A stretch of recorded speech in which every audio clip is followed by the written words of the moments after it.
Hello and welcome to the Turn by Turn podcast. My name is Daniel and I am joined with Chris as always. Chris, how are you doing?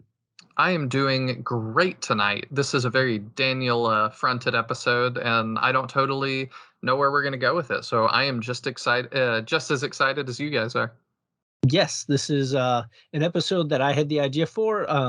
It is titled From Chess to Final Fantasy. And I told Chris very little about this because I kind of wanted some off the cuff answers. But before we get into it, I just want to say if you would go and give us a 5-star rating on Apple Podcasts, that would be great. I always tend to save those for the ending, but figured I'd try to sandwich some of this stuff in the beginning. So if you're just checking out the first half, you still can find out where to find us and talk about stuff. So you can find us on Twitter at the Turn by Turn Pod. And Chris, where can they find you? You can find me on Twitter at Chris_Harkey, which is my name. And you can find me at McGarr Mentions to find out what I've been mentioning, I guess. So the topic I wanted to get into, and how I sort of originally messaged this to Chris was I said I want to do an episode on chess. Sort of my thinking behind that was I wanted to do sort of a history of RPG video games, and I wanted to go way past just like the start of like the Atari and like very old consoles. I wanted to go way back. There's obviously way more that can be said and way more knowledge and depth that can be like shoved into our conversation. But for the sake of this, I wanted to start with chess. So, Chris, are you a fan of chess? Do you play a lot of chess? Not as much as I used to, but I like to play chess every so often. Okay, very cool. So, my history with chess was I had a long um, career on the chess team in high school.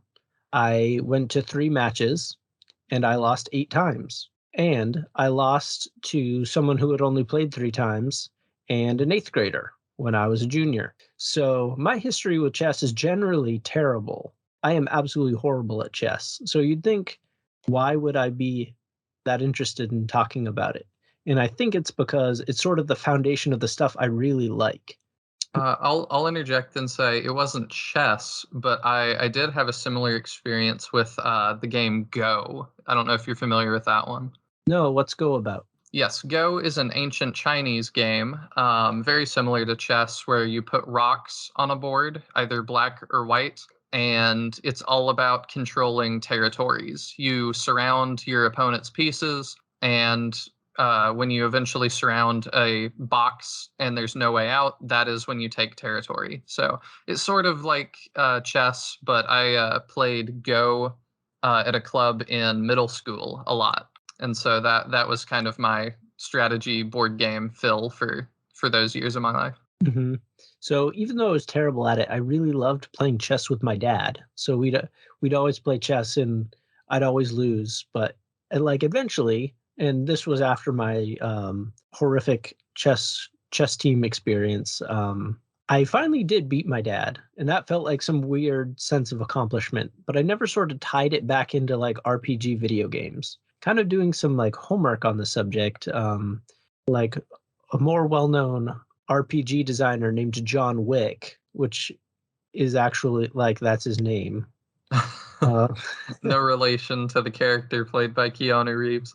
no, I do not think so. It did not seem to lead back to the same resources, but he sort of was explaining chess as sort of your basis for role-playing games. It's just you're starting to name your pieces. So you have like your pawns and your knights and your rooks and your kings and queens, and you've just given them names. And that's sort of the basis of all of like RPGs. Like obviously there's tons of different inspiration from other places. You start getting like King Leonidas and then like Queen Guinevere kind of thing. And that sort of builds out like a lot of the stories in the games that we play now. What do you think of that? I mean, I thought it all started from this little known ancient Egyptian card game called Yu-Gi-Oh! Well, kind of in some ways, it sort of does fit that model because it is turn based, and you are slowly building with smaller units to get to larger units. So maybe you're right. Maybe Maybe Yu-Gi-Oh is real. I don't think I'm right, but it The po makes sense to me that that's how it is though, because like anytime that I've had people ask me how to to explain Fire Emblem, like which is one a series we've talked about a lot on this show.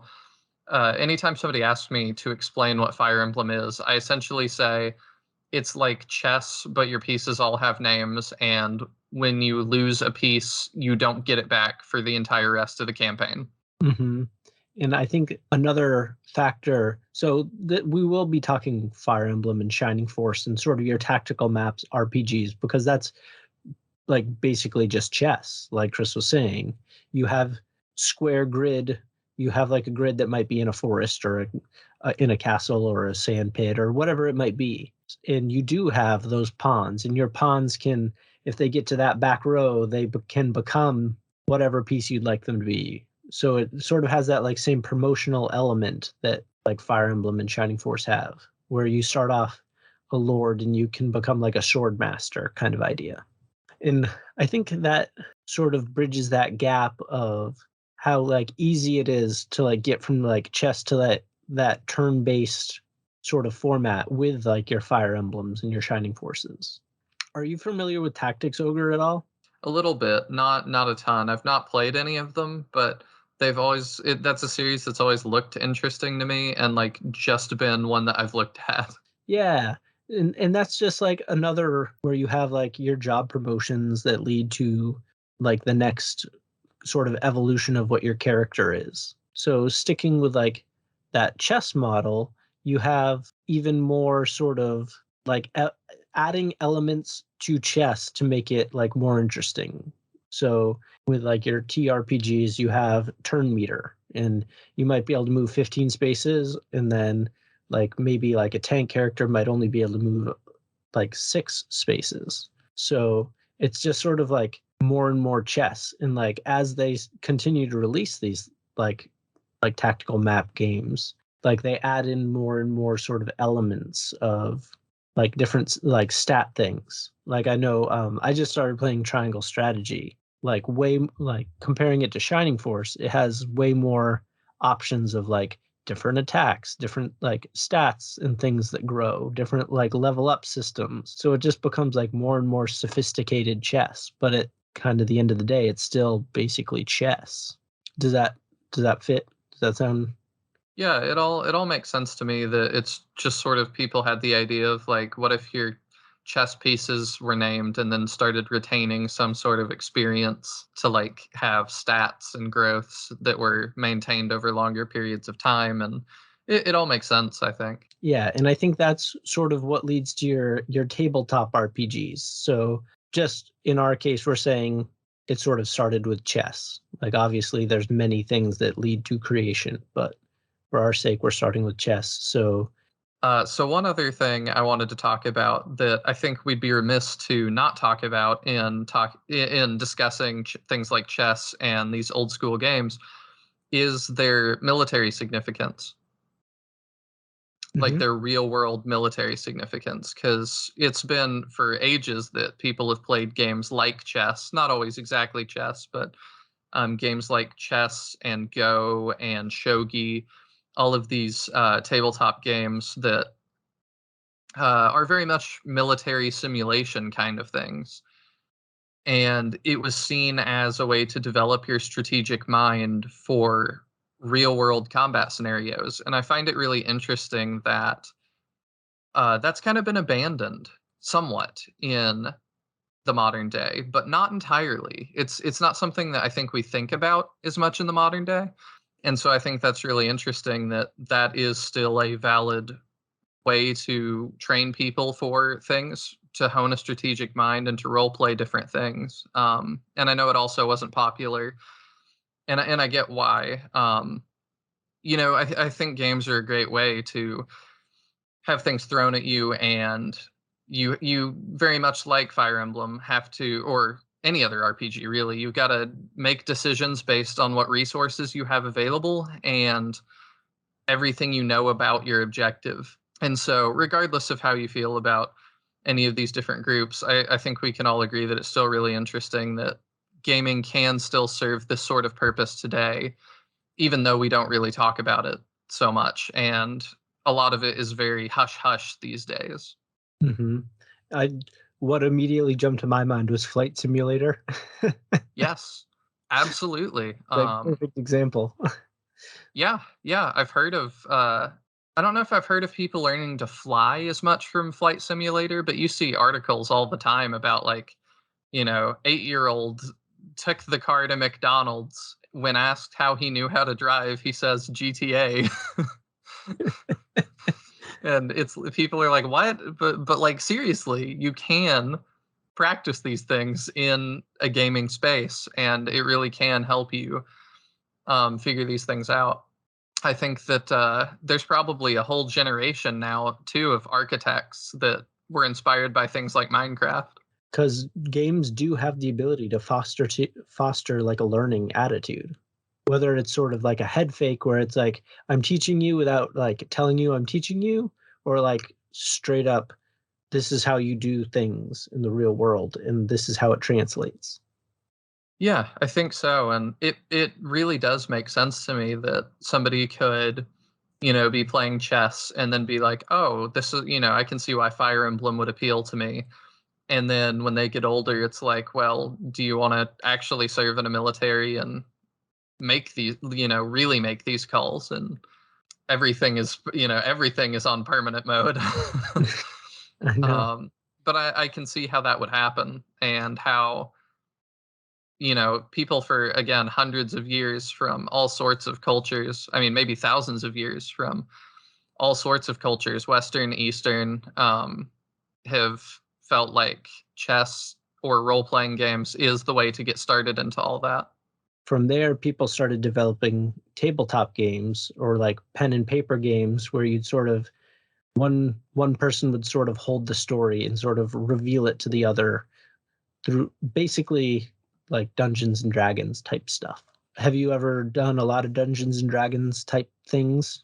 I've only done a little bit. I've played D&D very slightly and honestly just didn't care for it, wasn't my thing. And then I played the Final Fantasy role-playing game as well for a couple of weeks with a group and dropped out of that too, just wasn't my thing. Was there some like element of it that like didn't fit or The For both of those games, I think what didn't fit for me was the combat. In that I really didn't like how combat was handled because the way that we were doing it was like it was kind of for D&D it was the grid based. People took so long to make their moves. I just ended up sitting for a long time. And then it was sort of the same for Final Fantasy, that it was the battle lines like Final Fantasy has, but again, people take so long to make their moves that I'm waiting like 10 full minutes to then just say slash with sword, and it does a certain amount of damage, and then I'm again just waiting for 10 full minutes. So to me, combat just had to move along a lot faster to keep me invested. And then it was sort of the same with story things, but I'm a lot more patient with story things. But there were definitely times that it was like, and some people might say I just didn't play with the groups that were right for me. But it was a lot of just, all right, we're gonna go talk over here for like 15 minutes, and I'm like, well, I guess I'll like pick up my Switch or my phone in the background then, and you tell me in 15 minutes when you're done, and then I'll check back in. Like it just wasn't enough active participation the whole time. And like I said, to be into strategy games and this whole genre, I have to be at least somewhat of a patient person because these games require that. But I think it's a lot to ask for. Every 15 minutes you get maybe 2 or 3 minutes of gameplay, and then you need to wait for another 10 to 15 minutes to get another 2 to 3 minutes of gameplay. It just was not enough payoff for the wait. so I think that's actually kind of interesting. Don't have a lot of experience playing Dungeons and Dragons. I do have some experience with like the paper and pen stuff where sort of like really dated sort of experience where it's like making decisions sort of like they're prompting you with questions and like the questions lead to the next question which leads to the next question. So I kind of get the sense of what it is, but I've never been involved in D&D. The D&D people seem like they're super into it, and your dungeon master sort of becomes the controller of the chess pieces and decides sort of where the story is headed, and then you're allowed to design your own character based on that.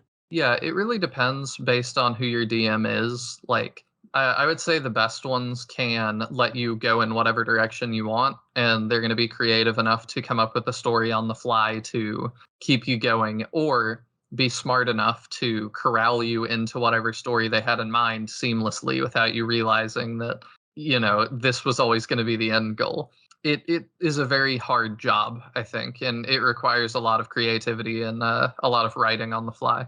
Yeah, and I think that that probably really, like, determines the experience, Hmm. would be a guess. So if you had, like, someone who, like, really, like, knew what they were doing and kinda knew how to, like, guide you in the right direction, it could end up being pretty fun. Yeah, the best experience I've had with stuff like that, I don't even know if it's fully comparable, but I used to like Star Wars a lot, and I bought Star Wars Imperial Assault, which is a tabletop game that is way more combat focused, and it actually does feel a lot like a Fire Emblem or a Shining Force or a Tactics Ogre kind of thing, or a Final Fantasy Tactics kind of thing, where one player plays as the Empire and has, controls all these units, and then the players go through a campaign and each have one character that they're controlling, and it's a grid-based, turn-based strategy. There's lots of movement things you can build using little walls and things. You build the different rooms, and I thought it was pretty cool. Mhm. So, something that's not quite like Dungeons& and Dragons or that really, that I did play quite a bit of was, Settlers of Catan. Are you familiar with that? Yes, yeah, very much. And that's sort of along the line of your turn-based RPG, pretty much, because it does have your elements of, well, you're collecting things to turn them into to paths or homes. So, like the game imprint, like the physical game imprint, is all over like RPGs. Obviously, Settlers of Catan isn't like a retro like board game by any means. It's more modern, but like all those same elements are used as they would be for designing like a video game version of that. So I think that ends up being actually kind of cool that you can sort of trace it back pretty easy to like tabletop stuff, because I know that a lot of the game devs that we've talked to this season cite tabletop games as being the inspiration. One of them in particular, I always butcher the name, so I apologize if I get it wrong, but it's Terra Rendoma, is about you're a solo character and you're basically like working your way around a Dungeons and Dragons style map. So they were really inspired by the tabletop games, which is sort of what started the whole thought process for this. That what it like it just surprised me that they were inspired by a non-video game based thing, but it totally makes sense because it tracks like almost to a simplistic degree. Yeah, I think so, and I think I've said before, I can't design video games because I'm just not talented in that way, but I write. And there's times too that I'm inspired to write by really obscure things. Sometimes it's just a small interaction I saw in the real world and it spawns a whole story idea for me. Or, it could be a character design in a tabletop game or something that I'm like, oh, this character's not really going to be used beyond this. But I'm like, well, I could write that character into a story in some way and make it this whole thing. Like, so I think it's cool that inspiration can kind of come from anywhere. Definitely. And I think that like the Shining Force, like one of the hallmarks of like the Shining Force games are really bizarre character designs where you'll have like a turtle that like promotes into like a watermelon, or you have um like bird people that like become bird knights or centaurs, and that like tabletop world like permits all of that. Like you can have a character that just like sells ice cream but is also like a bird or something. So like it opens up like a new creative world because you're not limited by, like, your imagination becomes the thing and not what your ability to create becomes the thing. Does that make any sense? Yeah, I think so. It kind of takes it back to a simpler time, I think, that I've really missed in video games. And I talked about this a little bit on my YouTube channel, which is called Nihil. and I'm doing lots of Shining Force content on there because that's a series that's really near and dear to me. And right now I'm doing a series where we're playing Shining Force 2, but different people are controlling the enemies because that's a thing that you can do. And Daniel's on there quite a bit as well, so check that out if that's something you're interested in. But something that I was thinking about with that is it was, I think, created for testing purposes, and the developers just sort of left it in because it would be more work to remove it. But because of that, it's not the most balanced thing. But I really appreciate just the ability to kind of have these pieces on the board, and then people like Daniel and I can kind of figure out what to do with that. And it's something I feel like kind of is missing in a lot of modern games. This kind of like things that are not so well balanced, but if you just have a good group of friends, you can figure out what to do with it. You have all the tools to have fun, sort of the same way that your imagination works in tabletop games. Because I think back to, and part of this is nostalgia, I'm sure, but I think back to like a lot of my favorite games growing up, and some of my favorite things were like sandbox modes where you just kind of got to do whatever. And it's like, yeah, it's not the most balanced thing, but we'll figure that out. That's a problem for us to figure out, not necessarily one for game developers to always have to solve. And we can house rule things and like make it work. That really ties back into the imagination that the tabletop games like inhabit sort of bled right into our modern RPGs, like the first Final Fantasies. So how about we actually cut to break there, and when we come back, we're gonna switch over to the video game side of things, and then we're gonna try to do a future challenge where we kind of guess what the next stage of RPGs might be. So we'll take our break and we'll be right back. Sounds good.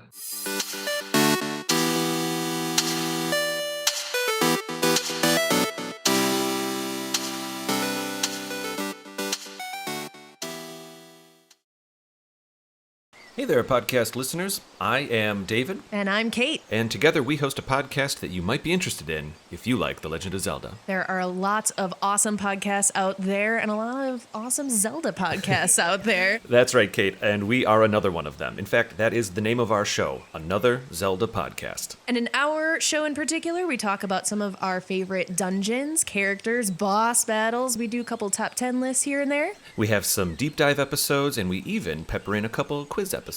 We talk about our own experiences. We do some review episodes, talk about our challenges, our struggles, and our victories. That's right. If it has to do with The Legend of Zelda, we talk about it. You can check out our episodes on our website, anotherzeldapodcast.com.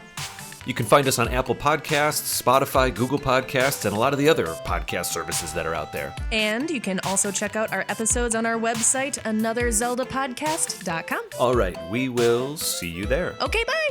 Hey, this is TC. And this is Jim from the Studio Demands It podcast, Where every episode we take a demand from a hypothetical studio, which could be you, and challenge ourselves to conceptualize, pitch, and craft a film based on the stipulations or the demands we are given. We talk about movies all the time. Particularly, we complain about the choices made in the films we've seen.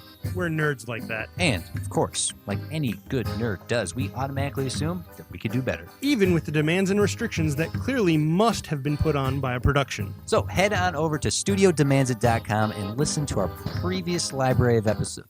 Our library of previous episodes. Our precious library, Jim. Our library of precious episodes. You're a pirate, Smeagol. Okay, so head on over to studiodemandsit.com to listen to our library of episodes. And submit your demand for a future episode too. So go do that. Okay, bye. Okay, end of ad.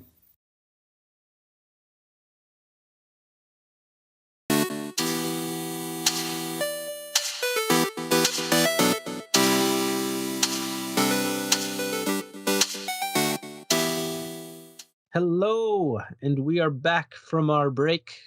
It was a long, wonderful break that was about 2 minutes our time, about 1 minute your time. But anyway, we are back and gonna jump right in. So basically, from where tabletops started, and tabletops are still feel like a pretty strong thing right now.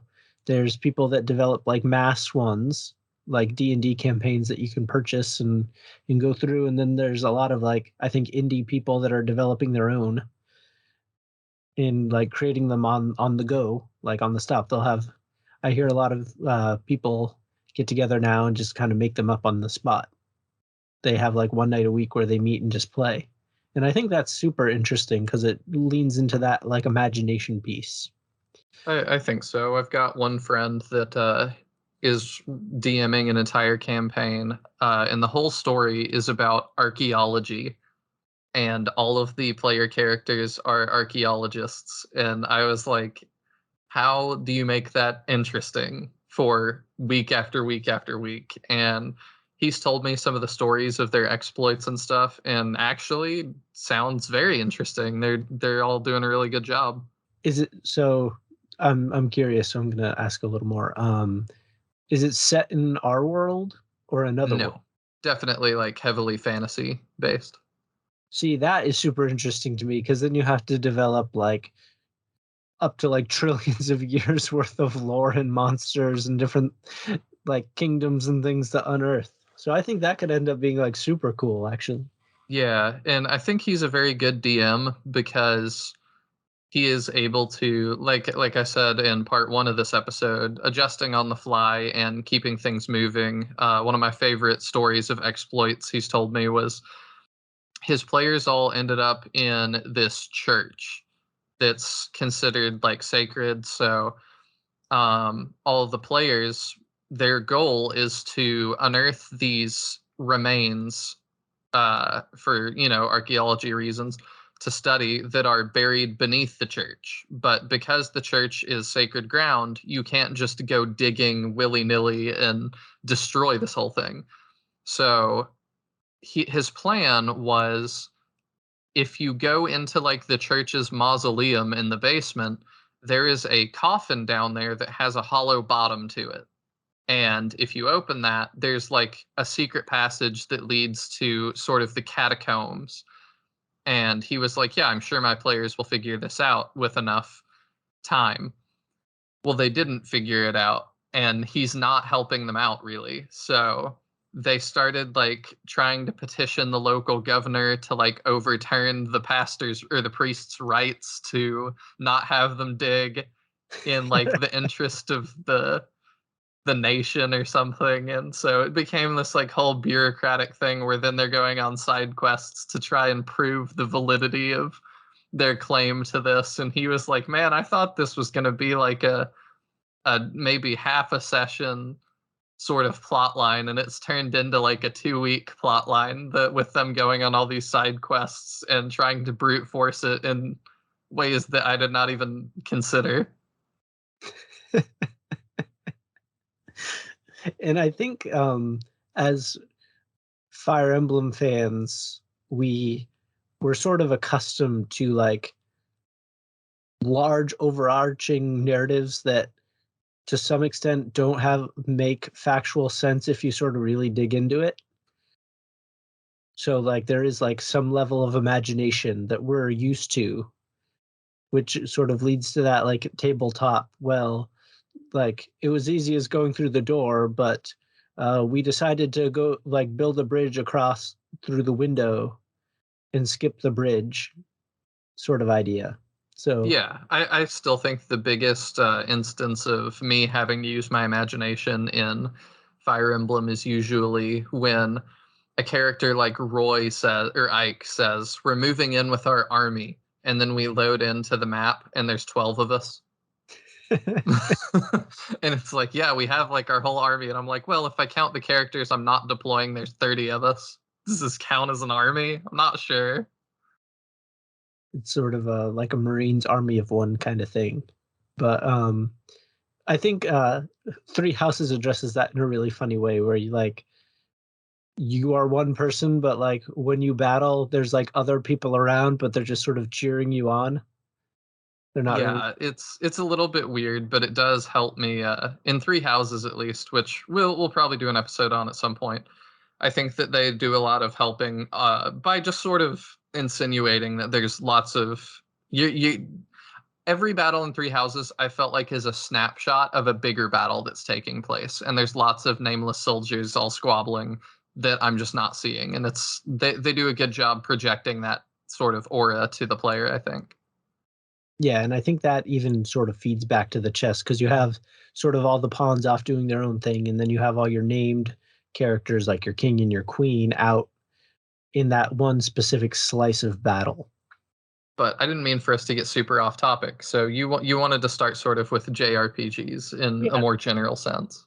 Yeah, so thinking about how tabletop games are they can be up to any size group. I'm sure there's like massively multi like online JR like tabletop RPGs that are happening on like in like a digital space where you have a lot of people playing over Zoom or Skype or something. But thinking about like the origins of that, where you'd probably be playing with like 4 people, sort of like lends into your JRPG like Final Fantasy setting, which is sort of where I got the idea for the title, from chess to Final Fantasy, because like in Final Fantasy and most JRPGs, you tend to have like your 4 characters, and you might have a wizard, a knight, a priest, and what would be another good example? Like a soldier, perhaps. And then that would be sort of your core group. So rather than playing with other people, you are playing as one person, playing as 4 like unique characters. And sort of as that started, like in Final Fantasy 1, like the very original one, you sort of have sort of nameless characters, and as time goes on you get your named characters, where you're like, just to jump a little, like in Chrono Trigger you have your 3 or 4 characters that are your core characters, and they add in other characters that you can rotate into your party, but it's still that sort of like core 4 unit that you'd use in like the battle setting. So what do you think of that? I prefer the naming stuff a lot more because I am a very character-oriented gamer, I guess. That is something that I really like in stories, and I think I've said multiple times that the best rewards to me in games are usually character recruitments. If I have to do some really far out of the way thing, the best reward that I could find would be another character to go with me on my journey, as opposed to like a shiny new piece of armor or a shiny new sword or something like that. And I never have been able to get into those early Final Fantasy games, I think because the characters do feel a little bit more like items, because you just have black mage, brawler, Mhm. white mage, things like that. They don't really feel like they have a lot of personality. They feel a lot more expendable. And I think that even games that I really like, like Fire Emblem or Shining Force, if you named the characters in that way, if Max from Shining Force was swordsman or Marth from Fire Emblem was prince guy, I would not have near the bond I do with those characters. So the evolution to fleshing out character stories more and having more of their names is really, really important to me. I totally agree, because it adds that extra element of story.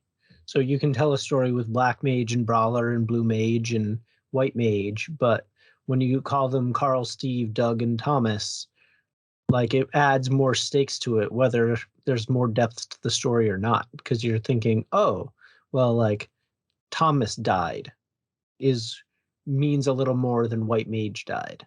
My thought is like, if white mage dies, then my very first thought is, well, I can get new white mage. It doesn't really matter. It makes them feel a lot more expendable. Hmm.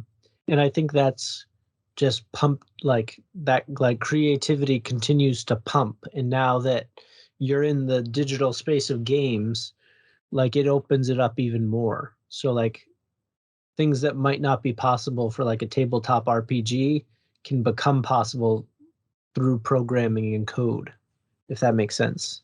That sort of brings us up to modern games that do have like all these like very like intricate details. And not only is Thomas a farmer after the war, Thomas has 3 kids and two of those kids go on to the sequel and one of them dies or turns evil and the other one has to rise up and become a mega hero by developing the Sword of Light, and then it ends up being like a brother versus brother ultimate rage war for the crown kind of thing. So like it's able to escalate into stronger, more interesting storytelling. Yeah, I think that we have more potential now than we've ever had. It's not fully, like I've said before, I don't know if it's fully utilized a lot of the time either. All the ability that we now have. But it's been really heartening, even through this show, to see a lot of the indie developers who are doing their best to push the envelope and come up with new ways to push story forward. Mm-hmm. And I think that as like some story things get standardized where you have like an RPG maker or like an SRPG studio or like the Unity sandbox seems that it's getting slowly more user friendly. Like you're getting people that can't design code to save their lives, but they have interesting stories and they now have a way to tell them without being like a C++ programmer kind of idea. Yeah, and that I'm really happy about that. And it makes sense that like all of these tactical games that you and I really like that are grid based and things, like you don't always need to reinvent the wheel. Sometimes it's okay to use the ability to sit icons on a grid that somebody else made, or the back end of all the math and number crunching. Like you don't need to come up with all of that from scratch every single time. Mm-hmm. And it becomes more about the story than the X's and O's, or in this case, the ones and the zeros, if I may. I see what you did there. And if you're still listening, we will. I wanted to quickly, and we don't have to really dwell on this too long, but kind of like where do you think like this is headed? Like obviously, I've got ideas. we have our Switch and our PS5, and where does the RPG genre head? Like, is it just forever destined to be on Steam Deck and Switch, or is there a chance we're donning the virtual headset kind of idea? I've thought about it. I don't own a VR headset, but my girlfriend does.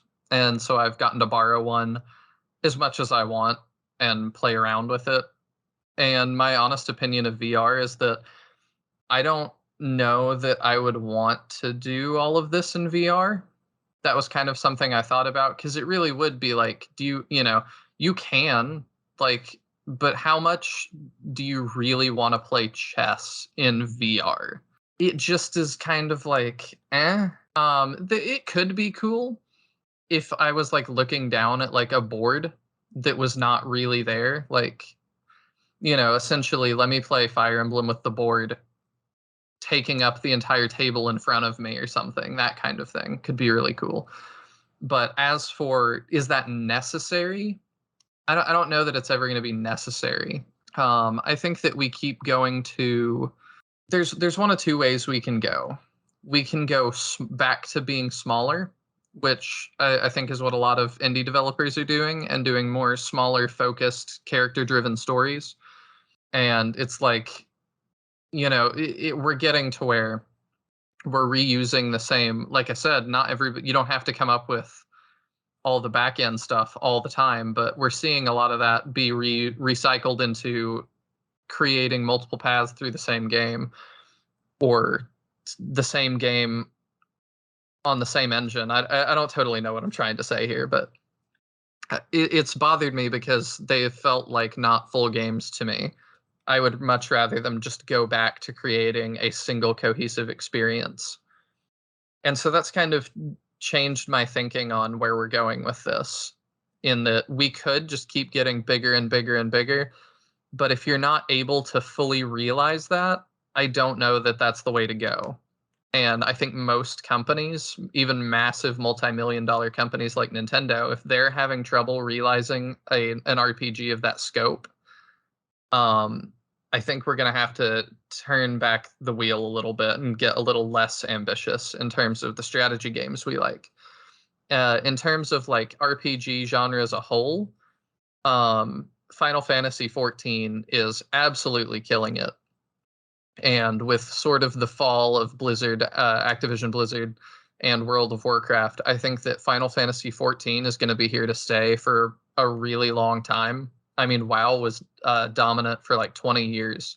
I don't know if Final Fantasy 14 is going to be dominant for 20 years, but as fast as the gaming community and industry moves, if Final Fantasy 14 can be a dominant force for 10 years, that would be insane. Yeah, so let me see if I can distill down what you were saying previously.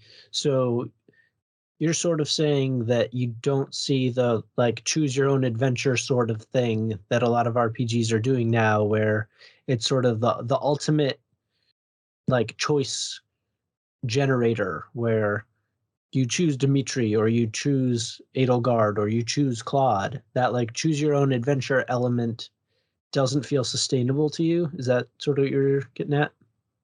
Yeah, I think it already can't sustain itself, because when you make a commitment to, like, you can choose which character to go with and that alters the entire rest of the game, it's like, well, really, you're going to have to create from this point on an entirely original game to make that choice worth anything. And that's just not feasible to keep doing, because the allocation of resources is just absolutely massive if you want each game to actually be good. And I'm not saying it's impossible, but I'm saying that I think Nintendo is throwing millions of dollars at intelligent systems to make these things, and they're still kind of coming up short for me. And so it's going to take more than millions of dollars. It's going to take more than however many employees they have. I'm not sure how many that is, but it's getting to the point that it's like, if you want to do that, if that's the route you want to go, just the amount of teams that you're going to have to do all of this is going to have to be absolutely massive. And the amount of writing team you're going to have to do is going to have to be massive. Like, it just is going to get out of control a lot faster, I think, than other genres like open world, maybe, where you can just sort of let the player go and have all of these small disjointed quests. Because in a game like Skyrim, I can create a side quest where you meet the ogre Tom, and Tom wants you to do certain things, and when you finish that quest line, you're done with Tom, and he is not going to affect the rest of the game. The gear you got from Tom will affect the rest of your game, but the plot will not be changed. For an RPG, that doesn't work so well in terms of like the strategy stuff that we like. If you go on this whole quest, it's going to have to affect the plot in the end, and I'm going to have dialogue for all of that. And then if you're voicing it, which I also think things maybe shouldn't be voiced as much, because it again just limits how much you can do.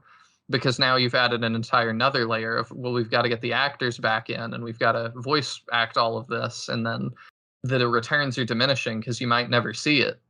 So it just, the more layers you add, the more expensive it gets, the more difficult it gets to be on top of and manage. Like, I really think that the way forward, if you're not going to commit exorbitant amounts of money and time, is going back and doing just really, really deep, one way through focus stories where there are choices, but the choices are not, like you said, are you siding with this kingdom or this kingdom? It's going to have to go back to something much, much smaller in scope, I think, to maintain quality.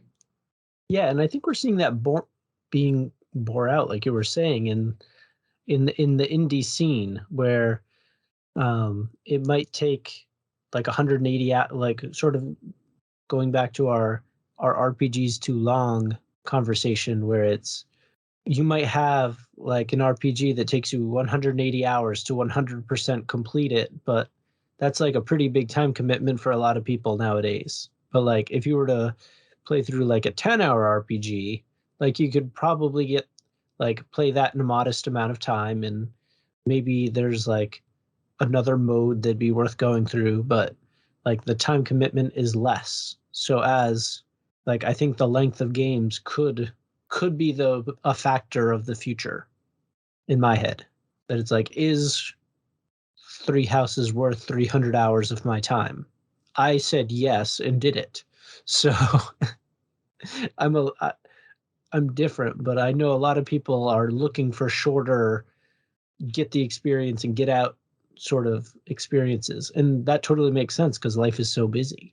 And I want to make sure I'm coming across clear. I'm not even just saying shorter, but I'm saying like imagine a single campaign that is 300 plus hours and how much crazier that could be when you're trying to create just a singular story that is that long or has the ability to be that long versus 4 stories.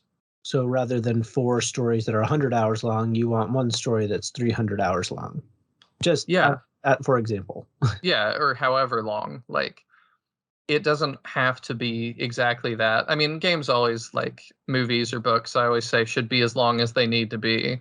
And I like long stories, so I'm not upset when a movie's 4 or 5 hours if it, is worth it. But I just think that it would help to put all that dev time into one really amazing game as opposed to 4 games that I think are kind of okay. Or I haven't finished Three Houses, so I can't fully speak to that. But like Fire Emblem Fates was 3 pretty mediocre to not very good games. Whereas I think you could have used all of the same resources and created a fantastic 1 game or 2 games maybe. It's all just about allocating what resources you have and being realistic with what you're able to do.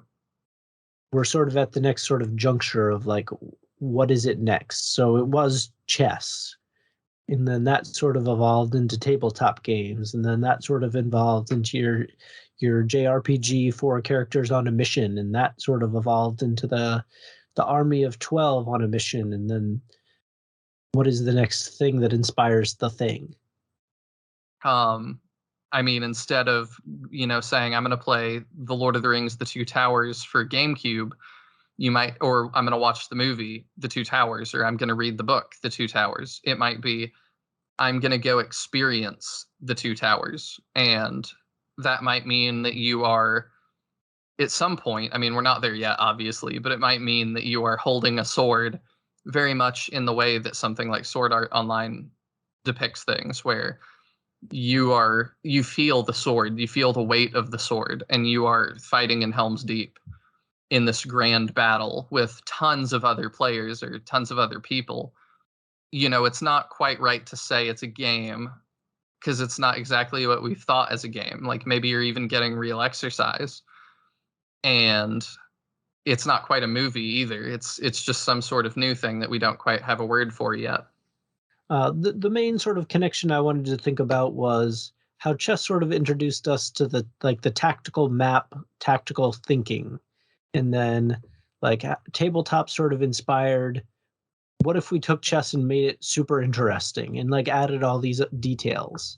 Like programmers saying, well, what if we digitized all of this and like turned all these ideas in these like newly named characters in like locations and like maps? What if we turned that into a game? And Yeah, like it's sort of like taking the DM from the tabletop role playing games and automating the DM's job. exactly. So you're playing like a DM's game, as so basically game designers are become the DM. And I think that's huge with maybe all video games, but in our case where we hang with the RPG stuff, like RPGs are definitely affected by it. Like you can like it traces back very easily. It's like we didn't really like have any like enormous hot takes with this. It's just such a clear line of like these games that we love to play came to be. And I hopefully this will be like an interesting discussion that a lot of people will enjoy.